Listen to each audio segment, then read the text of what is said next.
नमस्कार प्यारे विद्यार्थियों, श्री शक्ति क्लासेस में आज फिर से आपका स्वागत है। और आज का हमारा टॉपिक है जो हम हार्मोन पढ़ रहे थे, ऑक्सीजन हार्मोन हम पढ़ चुके हैं, जिब्रेलिन हमने पढ़ लिया है और आज तीसरे नंबर का हार्मोन है साइटोकाइनिन। ठीक है, साइटोकाइनिन।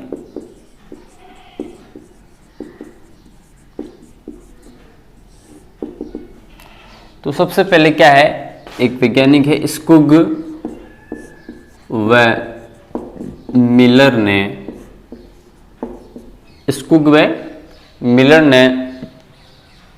जो स्कुग व मिलर ने क्या किया, जो कोशिका विभाजन हो रहा था, कोशिका विभाजन के दौरान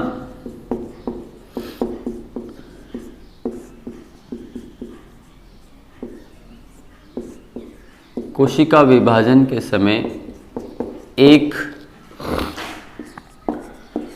उपयुक्त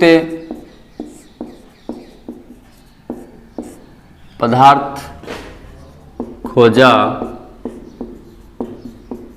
जिसका नाम उन्होंने काइनेटिन रखा। क्या रखा? काइनेटिन। कोशिका विभाजन के दौरान उन्हें एक ऐसा पदार्थ मिला जो कुछ अलग था और उसका नाम उन्होंने काइनेटिन रखा।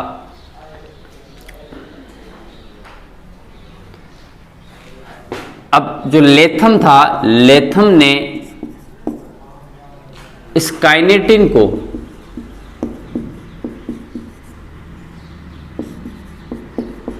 साइटोकाइनिन नाम दिया।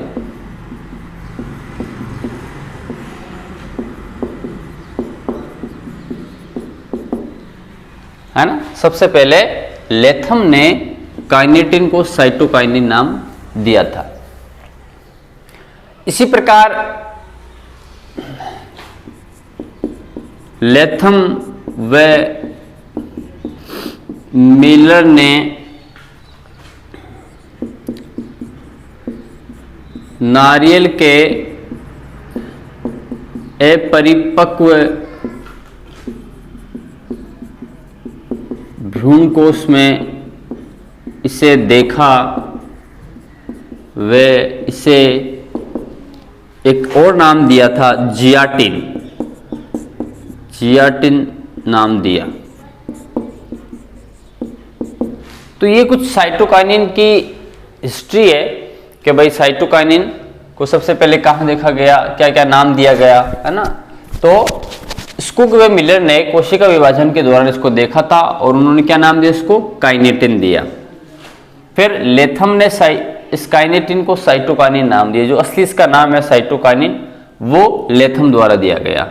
इसी प्रकार लेथम और मिलर ने अपरिपक्व भ्रूणकोश में इसे देखा और इसे जियाटिन नाम भी दिया था। अब साइटोकाइनिन कहाँ पाया जाता है ना, इसका स्थल क्या है? तो साइटोकाइनिन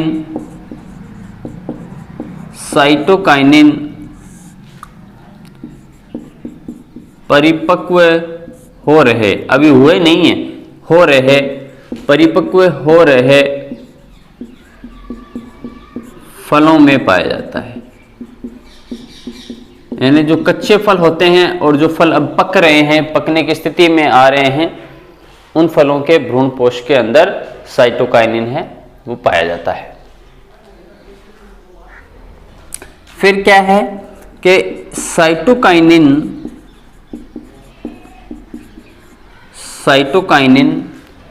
जड़ों में यानी मूलों में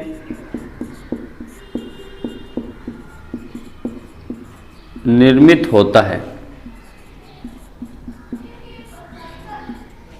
साइटोकाइनिन मूलों में क्या होता है, निर्मित होता है और फिर तनों में स्थानांतरित हो जाता है। तनों में स्थानांतरित हो जाता है, यानी ये मूल है, यहां पर साइटोकाइनिन निर्माण होगा और फिर ऊपर की ओर, है ना, ऊपर की ओर ये गति करेगा और तनों में क्या हो जाएगा, ये स्थानांतरित हो जाता है। अब हम इसके कार्यकीय प्रभाव देखते हैं, साइटोकाइनिन के कौन कौन से कार्यकीय प्रभाव हैं।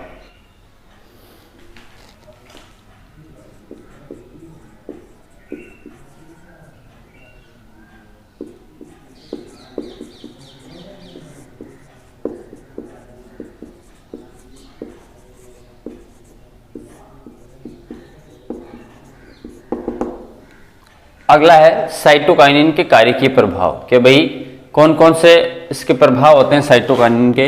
तो सबसे पहला आपका साइटोकाइनिन का कार्यकीय प्रभाव है कोशिका विभाजन। कोशिका विभाजन कि साइटोकाइनिन के कारण कोशिकाओं का क्या होता है, विभाजन होता है। और ये जो कोशिका का जो विभाजन होगा वो ऑक्सिन हार्मोन की उपस्थिति में होता है, यानी साइटोकाइनिन ऑक्सिन की उपस्थिति में कोशिकाओं के विभाजन को प्रेरित करता है। साइटोकाइनिन ऑक्सिन हार्मोन की उपस्थिति में ऑक्सिन हार्मोन की उपस्थिति में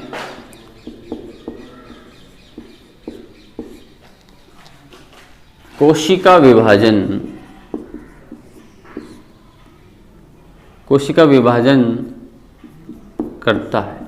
करती है। साथ ही यह हार्मोन विभजोतक ऊतक के निर्माण को भी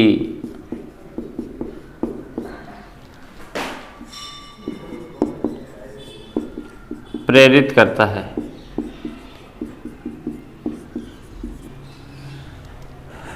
ना, जो विभजोतक ऊतक है उसके निर्माण को प्रेरित करेगा कौन, साइटोकाइनिन। और हम जानते हैं कि विभजोतक ऊतक की जो कोशिकाएं होती है उस स्थान की वो विभाजनशील होती है। तो यहां पर वही बात आ रही है कि ये कोशिका विभाजन को प्रेरित करता है साइटोकाइनिन ऑक्सिन के साथ में मिलकर। तो पहला काम तो ये हो गया इसका। दूसरा है कोशिका दीर्घन, है ना। तो साइटोकाइनिन के प्रभाव से तंबाकू की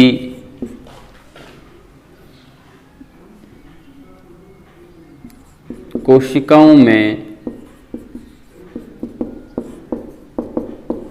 दीर्घन कराया जाता है।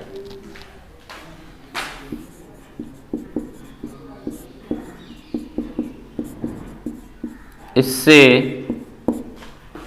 तंबाकू की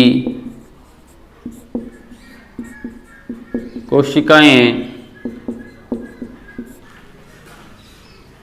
क्या हो जाती हैं, दीर्घित हो जाती हैं, 4 गुना दीर्घित हो जाती हैं।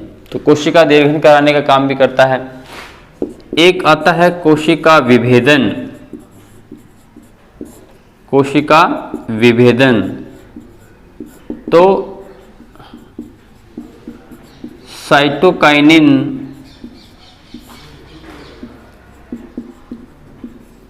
कोशिका विभेदन करता है। एक अगला काम है शीर्ष प्रमुखता समाप्त करना। शीर्ष प्रमुखता समाप्त करना। देखो जो ऑक्सिन हार्मोन था, वो क्या कर रहा था, वो शीर्ष प्रमुखता के सिद्धांत पर चल रहा था कि भाई शीर्ष पर पाया जाता है और उसके कारण फिर वो क्या करेगा, आपके पौधे की लंबाई में वृद्धि करता ऊपर की ओर और पार्श्व वृद्धि है उसको रोक देता है। तो अब यदि हमें इस शीर्ष प्रमुखता को रोकना है तो साइटोकाइनिन का यदि छिड़काव कर देंगे तो शीर्ष प्रमुखता तो घट जाएगी, यानी ऊपर की वृद्धि तो कम हो जाएगी और पार्श्व की वृद्धि, पहले हम क्या कर रहे थे, ऑक्सीजन के प्रभाव को कम करने के लिए मान लीजिए हम ऊपर के हिस्से को काट रहे थे, जिसके कारण यहाँ पार्श्व की वृद्धि हो रही थी। लेकिन यदि हम ऑक्सीजन का हमने छिड़काव कर दिया तो ये शीर्ष प्रमुखता है वो अपने आप समाप्त हो जाएगी और वृद्धि कहाँ होगी, पार्श्व के अंदर वृद्धि होने शुरू हो जाएगी।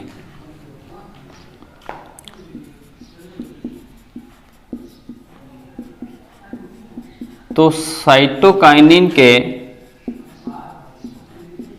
प्रभाव से शीर्ष प्रमुखता समाप्त हो जाती है। शीर्ष प्रमुखता क्या हो जाती है, समाप्त हो जाती है। इससे पार्श्व वृद्धि होती है।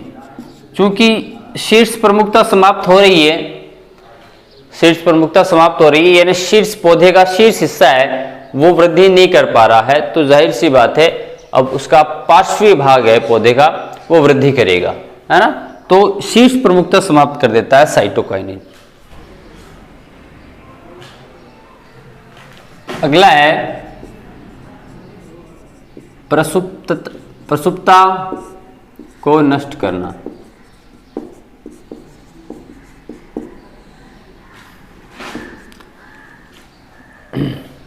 साइटोकाइनिन, सीधी सी बात है, साइटोकाइनिन क्या करेगा, बीजों और कंदों में जो प्रसुप्त अवस्था में पाई जाती है उस प्रसुप्त अवस्था को क्या करता है, वो नष्ट कर देता है और अंकुरण के लिए उन्हें प्रेरित करता है।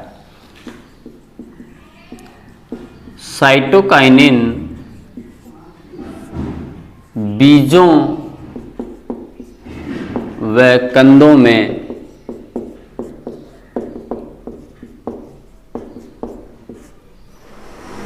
प्रसुप्त अवस्था को भंग करता है और उन्हें अंकुरण के लिए प्रेरित करता है।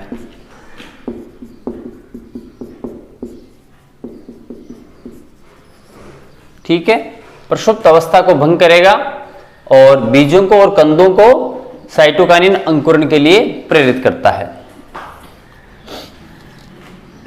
एक है जीर्णता विलंब। जीर्णता विलंब ये क्या, देखो साइटोकाइनिन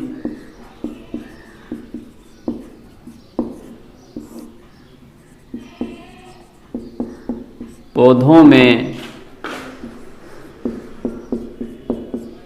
जीर्णता को रोकता है। पौधों में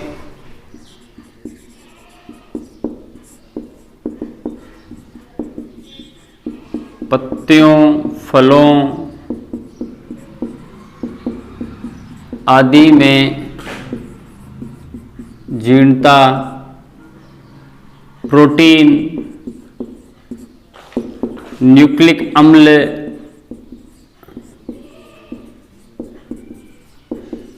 आदि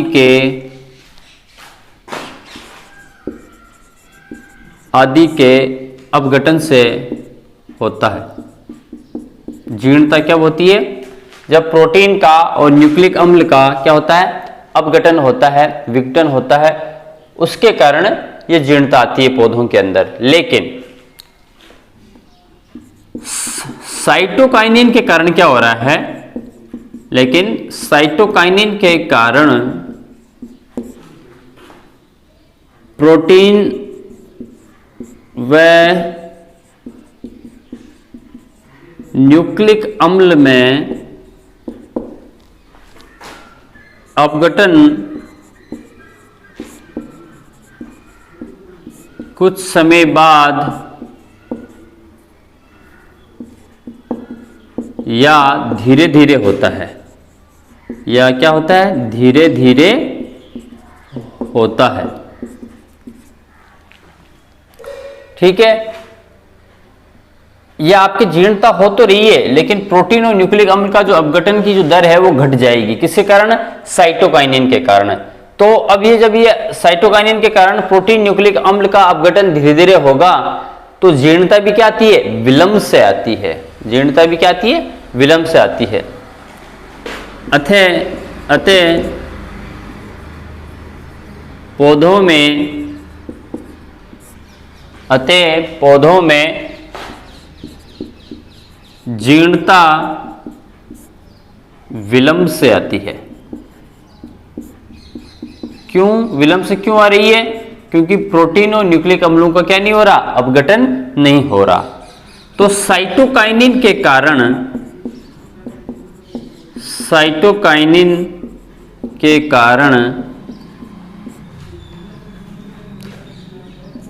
इस प्रकार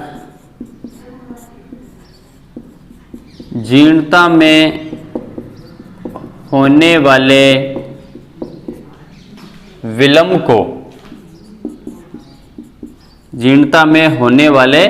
विलंब को रिचमंड लैंग प्रभाव कहते हैं।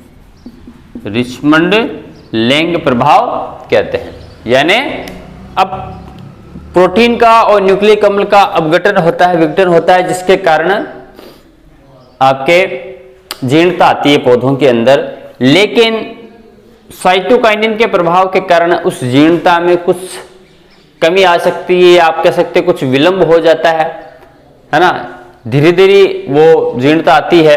क्यों? क्योंकि ये साइटोकाइनिन प्रोटीन को न्यूक्लिक अम्लों के अपघटन को रोकता है। तो इस प्रभाव को हम रिचमंड लैंग प्रभाव कहते हैं, जिसके अंदर जो जीर्णता है वो विलंब से आती है पौधों के अंदर। अगला हार्मोन है इथाइलिन। ठीक है, कौन सा है? इथाइलिन। देखो, पहले के जो हार्मोन थे वो लिक्विड अवस्था में थे, ऑक्सिन, जिब्रेलिन, साइटोकाइनिन। ये जो इथाइलिन हार्मोन है, ये एकमात्र ऐसा हार्मोन है जो क्या है? गैसीय हार्मोन है। तो इथाइलिन हार्मोन क्या है? एक गैसीय हार्मोन है। इथाइलिन हार्मोन क्या है? एक गैसीय हार्मोन है। ठीक है, यह एक असंतृप्त हाइड्रोकार्बन भी है।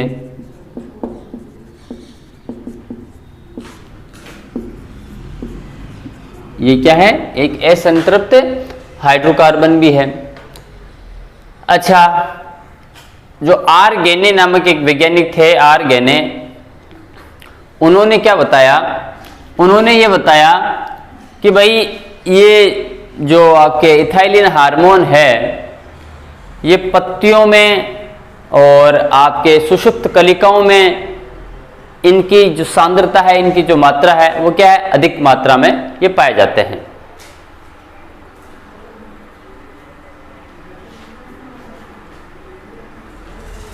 ठीक है, तो यह हार्मोन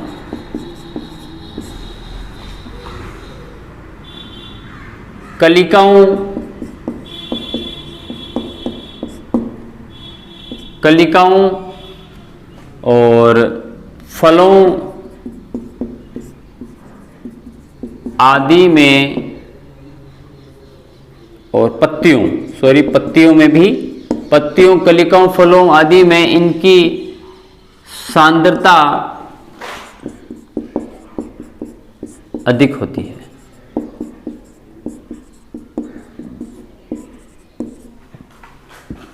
और गेने ने यह प्रमाणित किया कि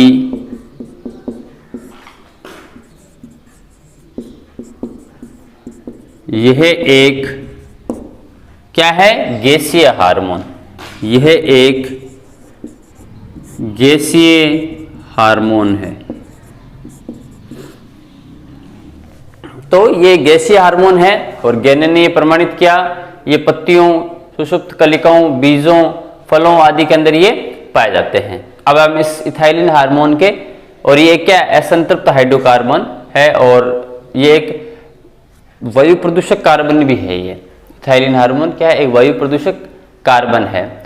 अब हम इसके देखते हैं कार्यकीय प्रभाव के इथाइलिन के क्या क्या कार्यकीय प्रभाव हैं। पहला आता है वृद्धि पर प्रभाव। तो इथाइलिन हार्मोन क्या करेगा, इथाइलिन हार्मोन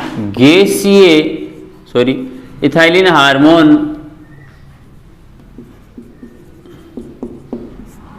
पौधों के प्रोह व मूलों की लंबाई को अवरुद्ध करता है, लंबाई को अवरुद्ध कर देता है, रोक देता है,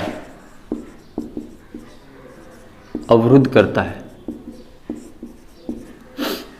ठीक है।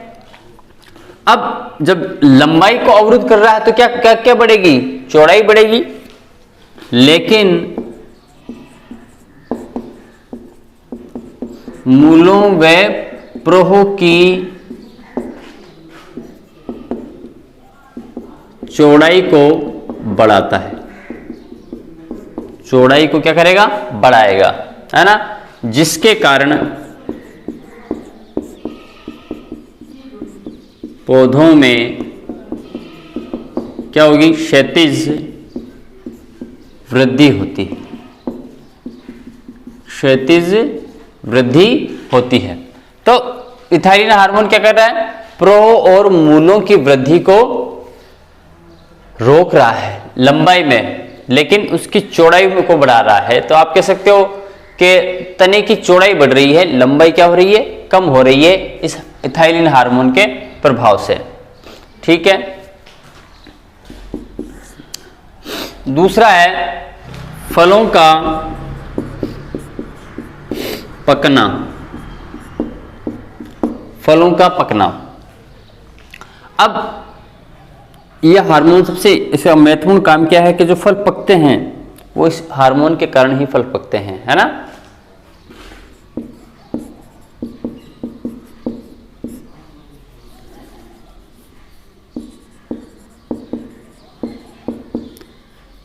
इथाइलिन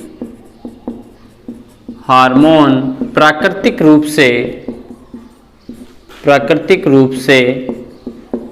पके फलों में पाया जाता है, यानी जो प्राकृतिक रूप से फल पके हुए हैं बिना किसी दवाई के छिड़काव से, उनके अंदर क्या होता है, इथाइलिन हार्मोन होता है। ये हार्मोन ऐसे जीन सक्रिय करता है जिसके कारण एंजाइम सक्रिय होकर फलों को पकाते हैं,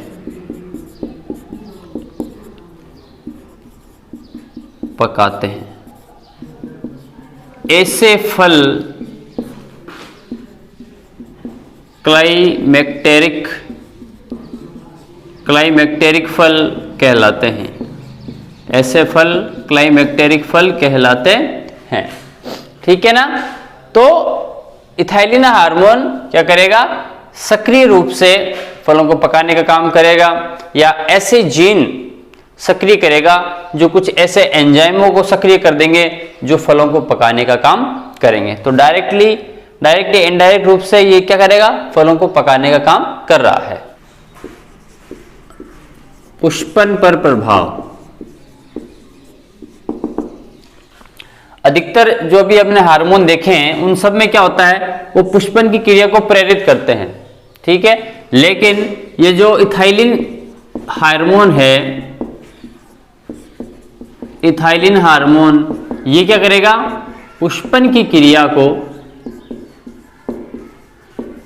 क्रिया को अवरुद्ध करता है, यानी पुष्पन होने नहीं देगा ये, और पुष्पन नहीं होगा तो क्या होगा, फलों की संख्या भी क्या हो जाएगी, कम हो जाएगी। लेकिन आम, अनानास आदि में ये क्या करेगा, पुष्पन को प्रेरित करेगा। यहां पर देखो विपरीत काम कर रहा है, पुष्पन को प्रेरित करेगा। बाकी पौधों के अंदर तो ये पुष्पन की क्रिया को अवरुद्ध कर रहा है, लेकिन आम और अनानास के अंदर ये क्या करता है, पुष्पन की क्रिया को प्रेरित करता है, ज्यादा से ज्यादा पुष्प लगाने का काम करता है। एक तो ये हो गया। उसके बाद में एक है आपकी जीर्णता। बहुत से हार्मोन हमने देखे थे वो जीर्णता को विलंब करते हैं, लेकिन ये क्या करेगा, ये जीर्णता को विलंब नहीं करता, ये जीर्णता में शीघ्रता लाता है। तो यह हार्मोन जिसके कारण पौधों की पत्तियां क्या हो जाती है, मुरझा जाती हैं, पीली पड़ जाती हैं। तो यह हार्मोन जीर्णता में विलंब के बजाय शीघ्रता लाता है।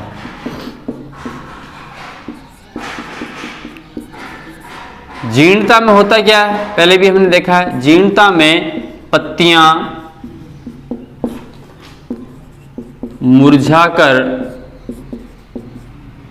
मुरझाकर पीली पड़ जाती है।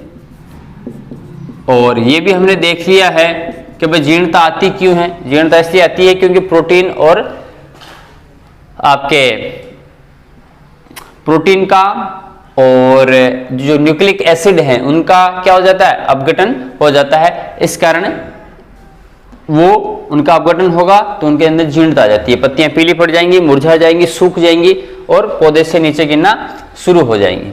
ठीक है, तो ये आपके इथाइलिन के कार्य के प्रभाव है। और अब सारे के सारे जितने भी हमने ऑक्सिन, जिबरेलिन, साइटोकाइनिन, इथाइलिन चारों हार्मोन हम पढ़ चुके हैं, इनके प्रभाव हमने देख लिए हैं। ठीक, और आगे हम पढ़ेंगे दीप्तिकालिता। तो आज के लिए इतना ही, तब तक के लिए धन्यवाद।